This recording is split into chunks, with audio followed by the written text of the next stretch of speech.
Dagestan is home to around 30 different ethnic groups and 81 nationalities, situated historically between the Russian and Persian empires. The region has always been a crossroads of conflict, enduring invasions by the Mongols and Arabs, and later becoming a hotspot for violent struggles. After the fall of the Soviet Union, both violence and organized crime skyrocketed. Over the past 2 decades, a brutal separatist insurgency has challenged the Russian state, and the violence often spilled over from neighboring Chechnya, where Russia waged 2 wars. All of this has been ingrained in the local culture, creating an environment familiar with militancy and combat. It is a stark reminder of the many wars that have plagued Dagestan throughout its long history.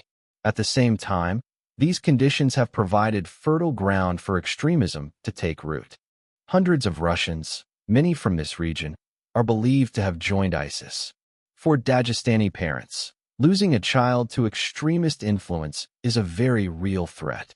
Miriam, a mother, shows me photos from 2 years ago, from a time when she believed she was taking her son, Ali Ashkot, on a vacation. Instead, he traveled with Miriam's husband to Mosul, Iraq, to join ISIS. Yet, there is hope. What if the same combative spirit, so deeply embedded in the people of this region, could be redirected towards something productive instead of destructive? Because of geography and culture, people here thrive on competition. It is in their blood. When it comes to children, someone says, "You have to watch every step." A mother in America, I would tell her, "Don't let your children go anywhere. Protect them, guide them, and never let them leave your side." Enter our hero. An Army veteran, he trains young people in judo and other disciplines, blending military skills with discipline and mentorship. Most importantly, he becomes a pillar of the community. "My job," he says, "is to prepare people so they can be useful to society." The school he runs sends a clear message, displayed on its banner: "Sports against drugs and terrorism. Those who destroy our society and everything we have built," he declares, "we will always fight against them." Abdulmanap, as he is called, marries and has 3 children: Magomed, Amina, and one very special child, KHABIB Nurmagomedov. Habib's early life was far from easy. He recalls how, as a child, his father would push him relentlessly, almost like he was trying to set me on fire all the time. Whenever Habib faced someone close to his size, it felt like a battle not just against an opponent, but against his own limits, as if his father was training him to wrestle with every challenge life could throw at him. The story becomes truly interesting when Habib turns 11. His father gathers a dozen boys from the village and rents a large house where they all live and train together for 10 years. Under his father's strict supervision, they study, eat, sleep, and train with no distractions. There are no mothers, sisters, or women around. The boys must learn to take care of themselves, both mentally and physically. Their singular goal is clear: to become world champions and break records. Habib pledges to devote his life entirely to this pursuit. His father, a devoted observer, watches every fight, using them as lessons. Georges St-Pierre, his father's favorite fighter, becomes a model of greatness. Habib absorbs these lessons like a sponge, observing not only the techniques but the mindset required to excel.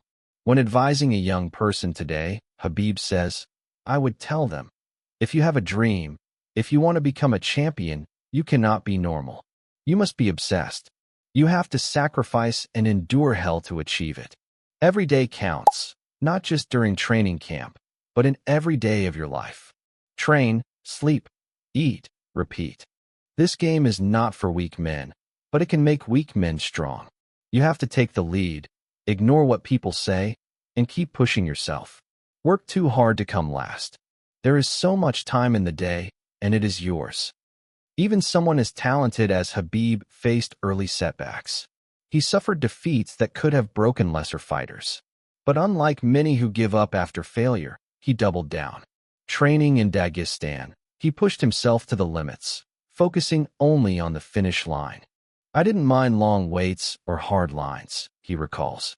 I never took a break because that's not my word, it's my commitment. Despite his talent, entering the UFC was nearly impossible. At the time, no fighters from Russia had signed with the organization. Many people doubted him, but his father's belief gave him the strength to persevere. Visa issues further complicated his journey. His father could not accompany him to the U.S., meaning he had to watch his son's career progress from afar. Still, Khabib's determination never wavered. At just 23, many media and fans doubted his ability to compete at the highest level. They thought I was too young, he says. But I wanted to show everyone that I could be the best in the world. When he first joined AKA, he barely spoke English. Yet he would tell his trainers, "One day, I will be an undefeated, undisputed champion." At first, they thought he was dreaming. But his dedication, observation, and growing confidence made his words reality. Khabib's wrestling is more than a skill, it's a mental and physical force. He doesn't just beat you, one observer notes. He breaks you mentally too. And his wrestling is multiple levels above everyone else. His journey to a UFC title was far from smooth. Scheduled fights repeatedly fell through due to injuries, including knee, rib, back, and hand surgeries. Being out of competition for 2 years was very hard for me, Khabib admits. I watched guys I had beaten become champions while I could not compete. But I promised myself I would come back and dominate. Through it all, his father remained his greatest influence.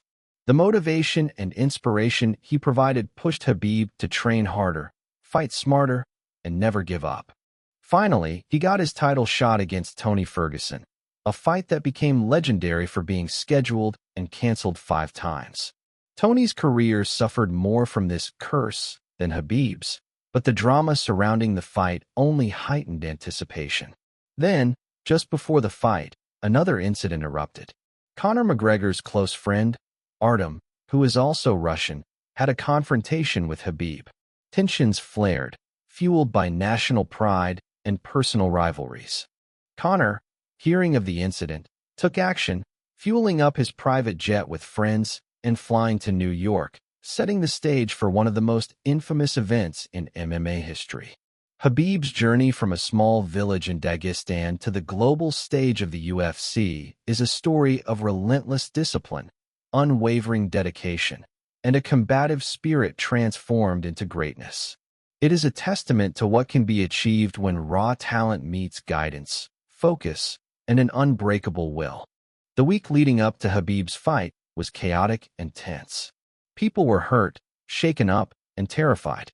His team was on high alert, unsure if they were under attack from strangers or if it was Conor McGregor himself. "The expletive is wrong with him," someone muttered as the chaos unfolded. At one point, Khabib's staff called him in a panic. "We're being attacked right now by Conor McGregor," they said. They were throwing chairs through the bus windows.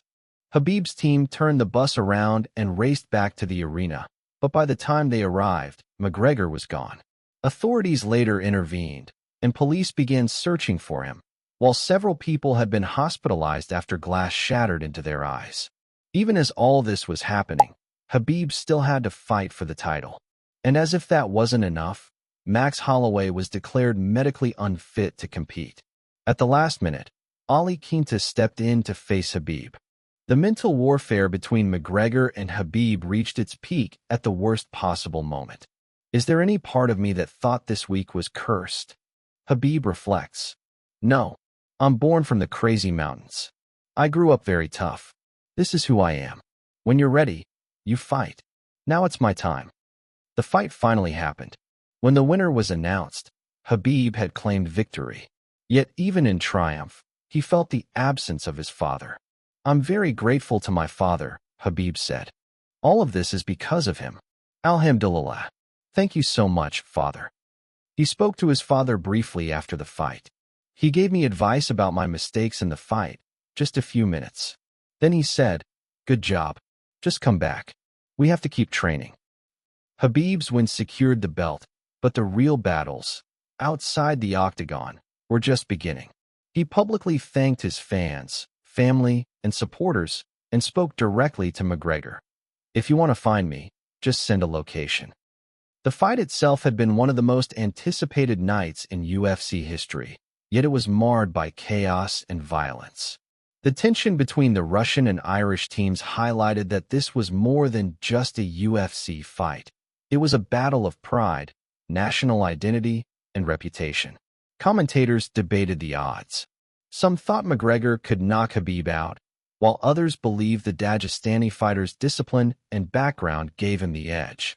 Videos from Dagestan later showed celebratory gunfire and AK-47s, a testament to the intensity of support for Khabib back home.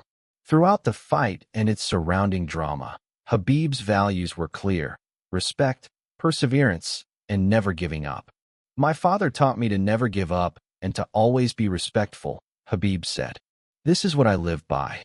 Conor McGregor's provocations only strengthened Khabib's resolve. "When you go all in, you have to be completely committed," he said. "I was ready, and I responded. There's no turning back when it's your time."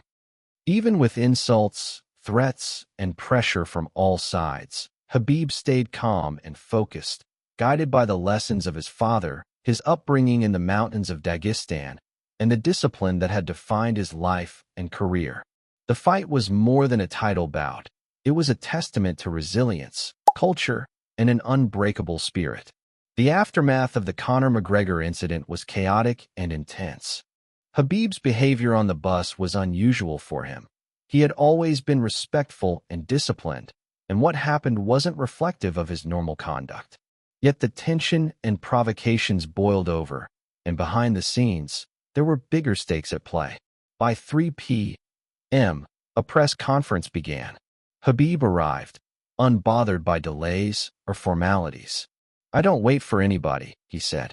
The stress was immense, not only for Khabib, but for his father as well. He felt a profound sense of injustice toward those who had disrespected him, his team, and his country. "I could see the inside of that man's head," he recalled, "and he doesn't care about me or my people. I always say, aim for peace, but if you can't, aim for what is right. And it's never over. Never, ever, ever over." During the fight, Khabib's focus was absolute. He ignored distractions, technique critiques, or uncommon strategies. Every movement, every grip, every choke was calculated. When his opponent tapped, Khabib felt it wasn't enough. He pushed further, fully committed to the fight. Even a thrown mouthpiece didn't distract him. His determination was absolute.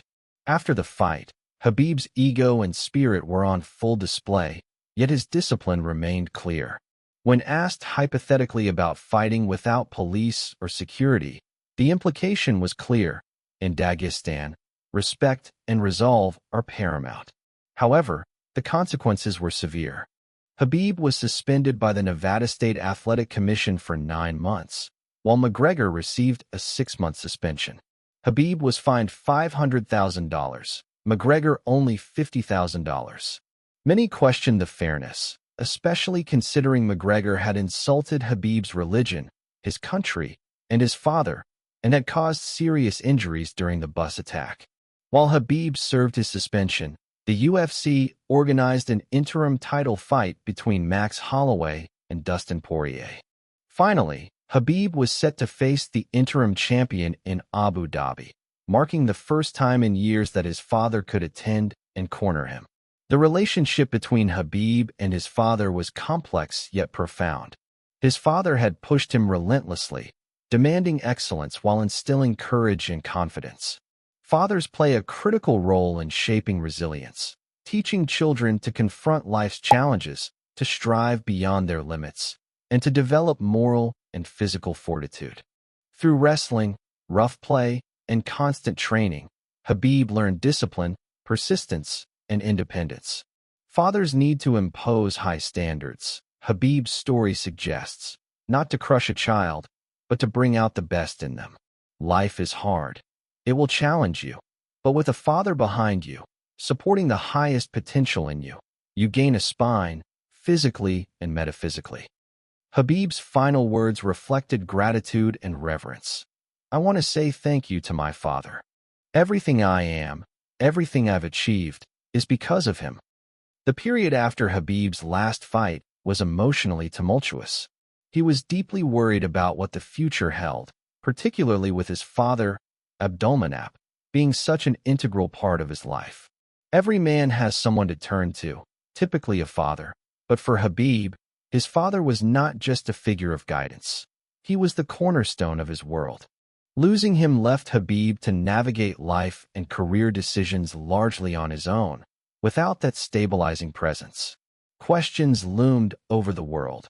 Would Khabib ever step back into the octagon without his father by his side? For years, his father had been his motivation, his mentor, and his anchor. Khabib's relationship with him had been intense and formative. Abdulmanap raised him to be a man's man, instilling toughness, discipline, and an unwavering work ethic. Returning to his hometown after achieving his lifelong dreams, Khabib found that everything around him, the city, the friends, the routines, remained the same. Yet one thing had changed irreversibly. His father was gone.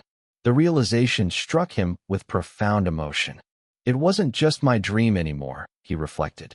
It was our dream, a dream we lived together. Achieving it without him, that was the most emotional moment of my life. My dream came true, but my father wasn't there. Even when offered staggering sums of money, like $100 million to fight Floyd Mayweather, Khabib refused.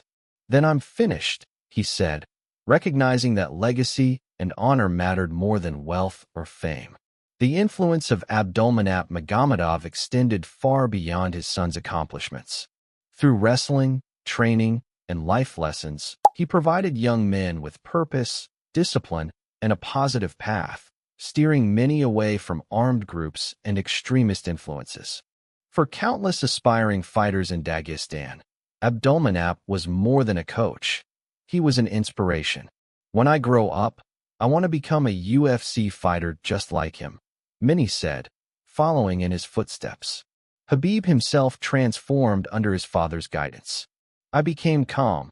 My character changed. I became more respectful, he shared. His father's mentorship had given him a way to channel aggression, energy, and skill into something meaningful. Khabib now dedicates himself to helping others, passing on the lessons he learned to the next generation, so they too can find fulfillment and purpose. Yet, with his father gone, one question lingered above all else. What should he do with his life? Despite achieving his ultimate goal in the octagon, a new chapter awaited, a journey defined not just by fights or titles, but by how he would carry forward the values, discipline, and legacy of his father. Khabib's story, it seems, is far from over. In every challenge, every fight, and every decision, the echoes of his father's teachings continue to guide him. And for the world watching, the legend of Khabib Nurmagomedov is only just beginning.